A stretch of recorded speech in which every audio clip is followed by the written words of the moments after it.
Saudamos a todos com a graça e paz do nosso Senhor Jesus Cristo. Nosso sexto sermão, Fé na Escuridão, baseado no livro do profeta Abacuque. Esperávamos terminar hoje, entretanto, pela extensão do texto, só poderemos terminar no domingo que vem. Hoje quero, juntamente com os irmãos, ler e meditar em Abacuque, capítulo 3, versículos 1 e 2. Assim diz a palavra do Senhor. O profeta Abacuque entoou esta oração. Ouvi a teu respeito, Senhor. Estou maravilhado com tuas obras. Neste momento de tanta necessidade, ajuda-nos outra vez, como fizeste no passado, e em tua ira, lembra-te da tua misericórdia. Assim diz a palavra do Senhor. O tema para hoje é quando o medo cede à exultação. Quando o medo dá lugar à exultação, quando o medo dá lugar ao louvor, ao júbilo. Sabemos muito bem que Abacuque começa num vale profundo. Começa com lágrimas, começa com reivindicação, com reclamação de uma oração não respondida.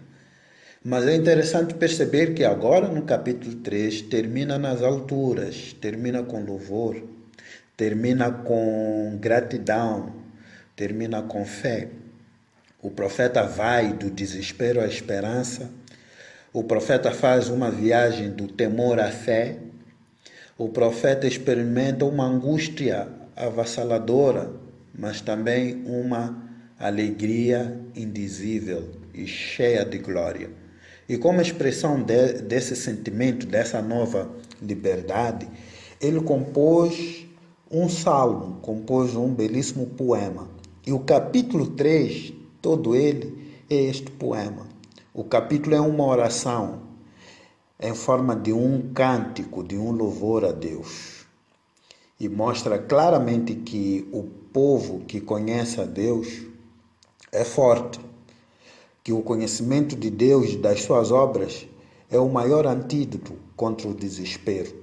Quando nos voltamos muitas vezes para as Escrituras, para a palavra de Deus, nós descobrimos o que está acontecendo no nosso coração e no mundo. Mas também descobrimos que as rédeas da história não estão nas mãos das grandes e poderosas nações, mas estão nas mãos daquele que está sentado sobre um alto e sublime trono, e este é Deus. Portanto, o texto que temos hoje nos ensina duas verdades fundamentais. A primeira delas é que a palavra e a oração nos colocam no caminho da restauração. A palavra e a oração nos colocam no caminho da restauração. A palavra de Deus e a oração são os dois grandes instrumentos que nos levam à vitória. Ouvir a Deus por meio da sua palavra e falar com Deus por meio da oração são a receita para uma vida vitoriosa. Ouvir a palavra de Deus é a única maneira que encontramos para enfrentar vitoriosamente a crise. Os irmãos precisam se lembrar que Deus, ele se revelou ao profeta. Deus falou ao profeta. E a partir da revelação de Deus, o profeta foi transformado. Ele deixou de questionar a Deus e tornou-se um verdadeiro adorador. Essa revelação tirou o profeta do vale do medo para a montanha da fé. O fato de Abacuque ter ouvido a palavra de Deus lhe trouxe segurança, e é por essa razão que precisamos ouvir a palavra de Deus sempre, quer por meio do estudo pessoal das Escrituras, quer por meio da nossa participação nos cultos, ouvindo mensagens bíblicas ou outras formas.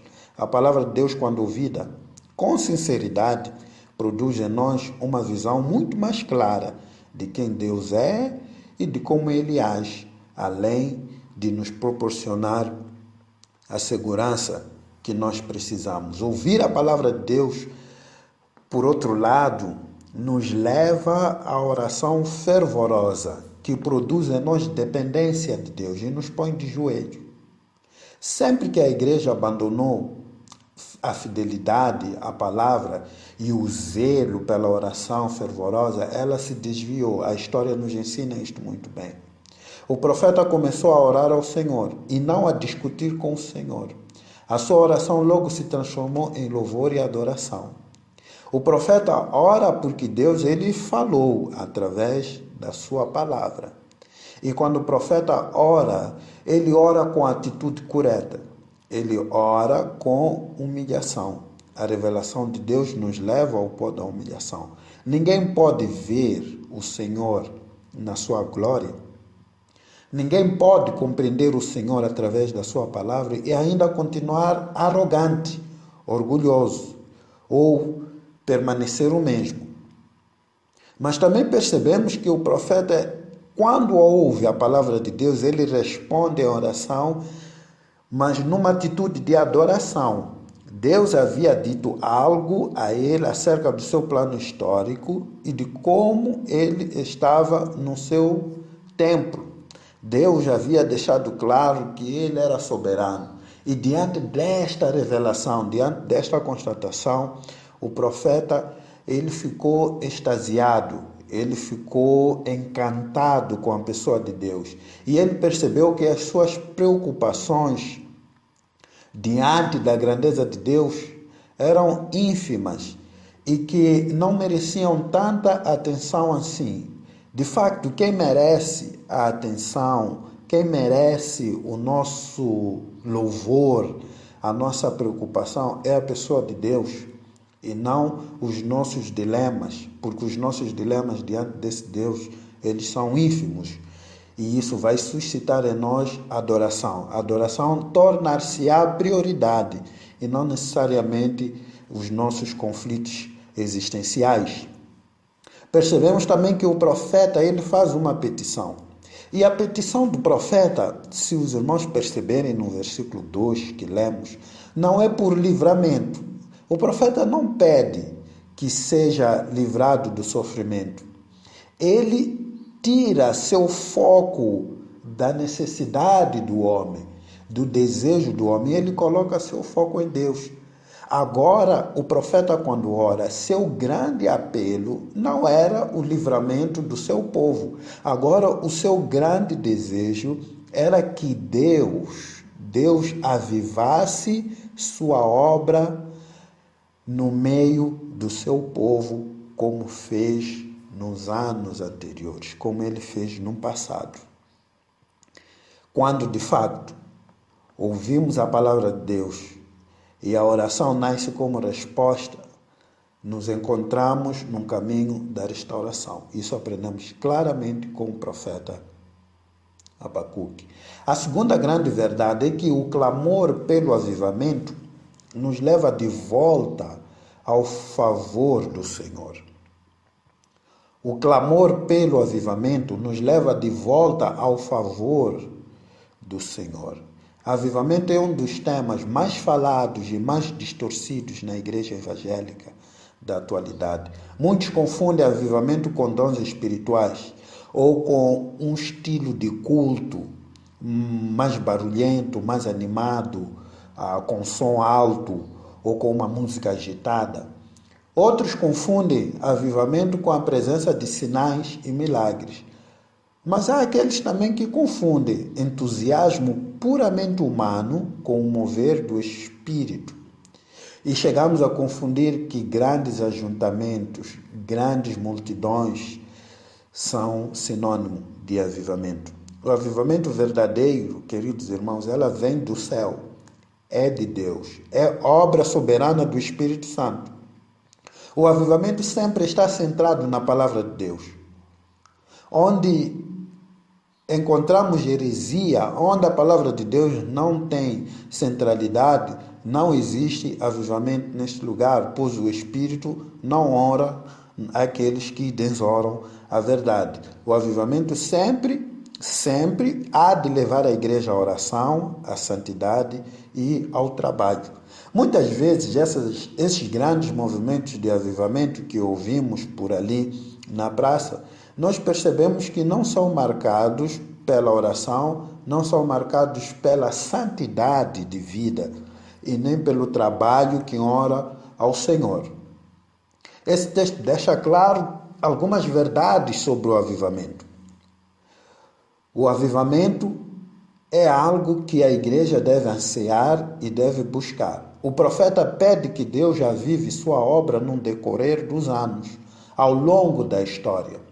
O avivamento está focado em Deus e não no homem, na glória de Deus e não nos direitos do homem. O verdadeiro avivamento preocupa-se com a salvação dos povos e não com a prosperidade deles. O verdadeiro avivamento deve ser um anseio da igreja em todos os tempos e em todos os lugares. As vitórias do passado não são suficientes para a igreja avançar hoje.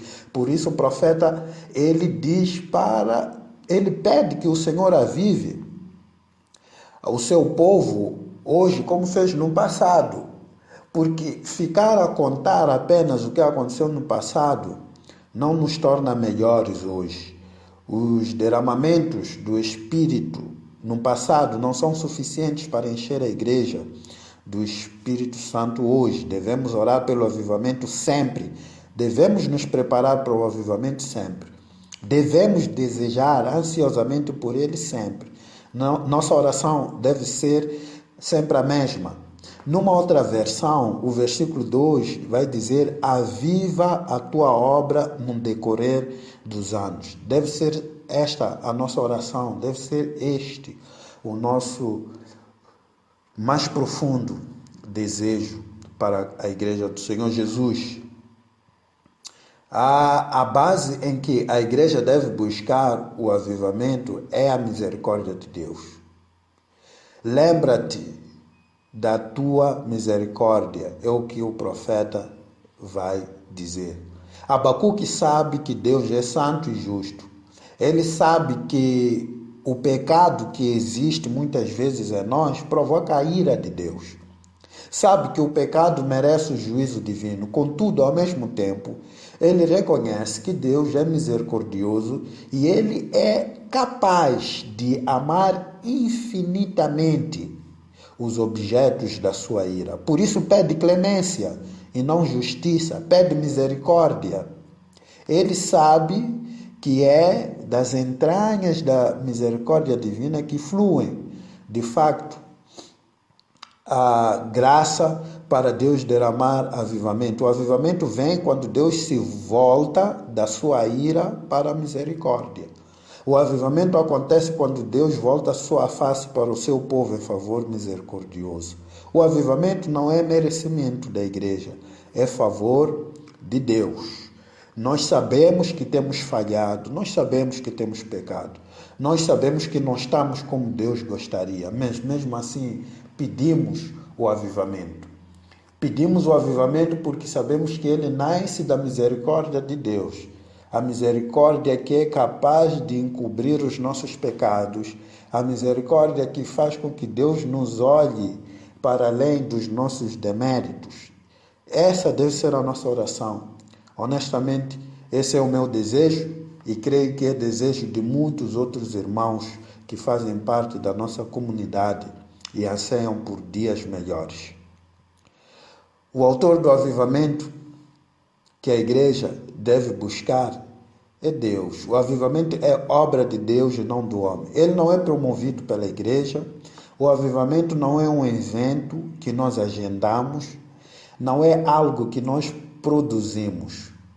O avivamento é obra soberana de Deus.